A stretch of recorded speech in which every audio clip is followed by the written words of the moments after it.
আপনি কি সত্যি ধর্ম করছেন নাকি শুধু ধর্মের নামে অভিনয় করছেন? প্রতিদিন পূজা করছেন, ধূপ চালাচ্ছেন, এত যাগযজ্ঞ, এত অনুষ্ঠান, এত পূজা পার্বণ, বলুন তো আপনার মনে সত্যি কি শান্তি আছে?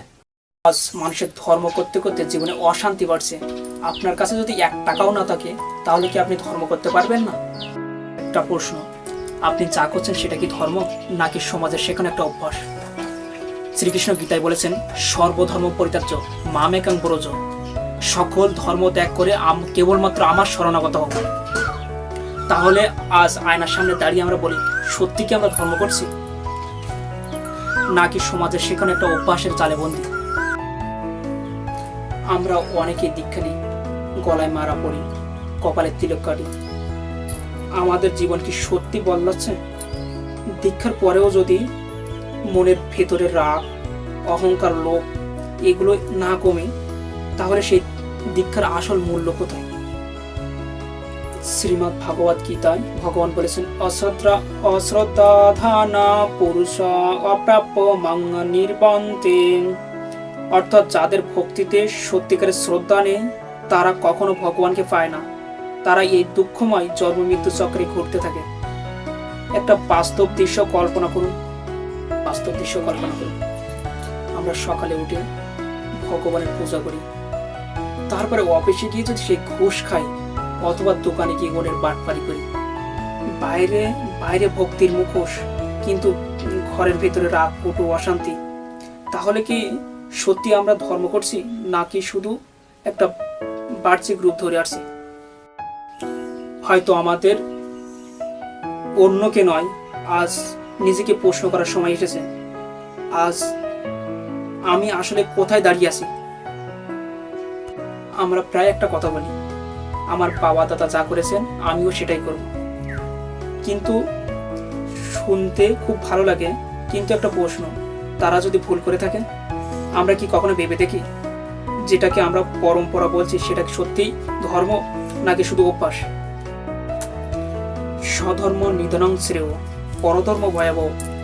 নিজের সত্যিকারের ধর্ম পালন করা শ্রেয়, অন্যের অন্ধ অনুকরণ ভয়াবহ হতে পারে। পরম্পরা মানে অন্ধভাবে কপি করা নয়, পরম্পরা মানে বুঝে গ্রহণ করা আর ভুল থাকলে সেটা সংশোধন করা।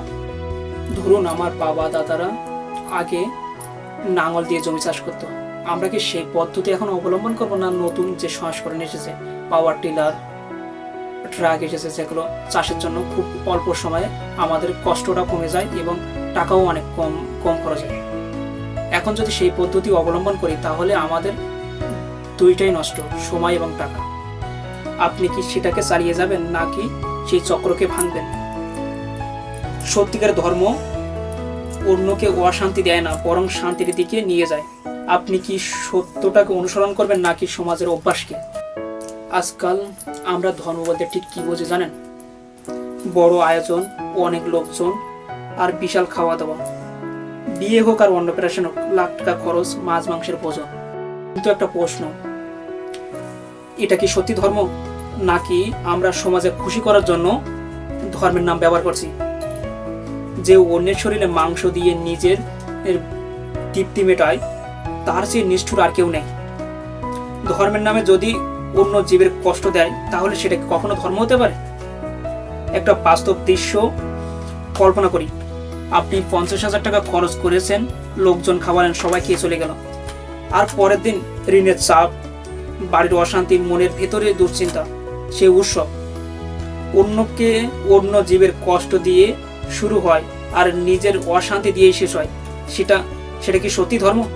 এখন আমরা অনেক কিছু বললাম, এখন একটা প্রশ্ন, তাহলে আসল ধর্মটা কি? সত্যি বলতে ধর্ম খুব বেশি কিছু নয়, ধর্ম খুব সহজ। অহিংসা পরম ধর্ম, অর্থাৎ কাউকে কষ্ট না দেওয়া, সেটা সবচেয়ে বড় ধর্ম। শ্রীমদ্ ভাগবত গীতায় শ্রীকৃষ্ণ বলেছেন, অহিংসা, সত্য, দয়া এগুলো মানুষের দৈবিক গুণ।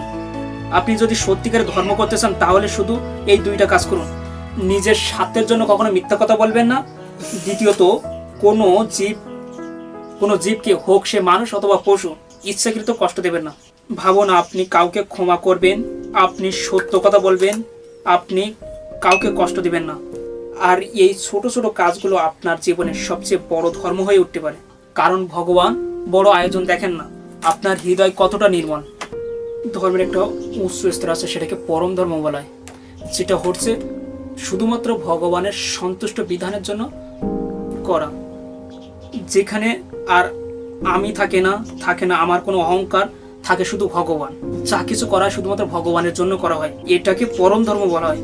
অর্থাৎ আপনি যা করছেন, যা খাচ্ছেন, যা দান করছেন, সবকিছু ভগবানের চরণে অর্পণ করছেন। যখন আপনি নিজের জন্য নয়, সমাজকে দেখানোর জন্য নয়, শুধুমাত্র ভগবানের খুশি করার জন্য, ভগবানের সন্তুষ্ট বিধানের জন্য কাজ করছেন, তখনই আপনার প্রতিটি কাজই পরম ধর্ম হয়ে যাবে। আপনার কাজ, আপনার কথা, আপনার চিন্তা সবকিছু হয়ে উঠবে শুধুমাত্র ভগবানের সন্তুষ্ট বিধানের জন্য। আপনার কাছে আজ আমার শেষ প্রশ্ন, আপনি যা করছেন সেটা কি ভগবানের সন্তুষ্টের জন্য, নাকি শুধুমাত্র সমাজকে দেখানোর জন্য? যদি সত্যি শান্তি খুঁজে থাকেন, তাহলে পরিবর্তনটা আজ থেকে শুরু করুন। সত্যের পথে চলুন, জীবে দয়া করুন, আর প্রতিটা কাজ ভগবানের চরণে অর্পণ করুন। কারণ মনে রাখবেন, ধর্ম আচরণে নয়, ধর্ম আচারে নয়, আচরণে থাকে। আপনি একা বদলালে একটা পরিবার বদলাবে, একটা পরিবার বদলালে একটা সমাজ বদলাবে।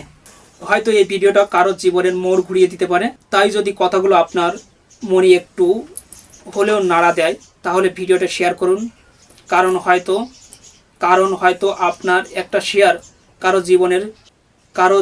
কারো জীবন বদলে দিতে পারে। রাধে রাধে।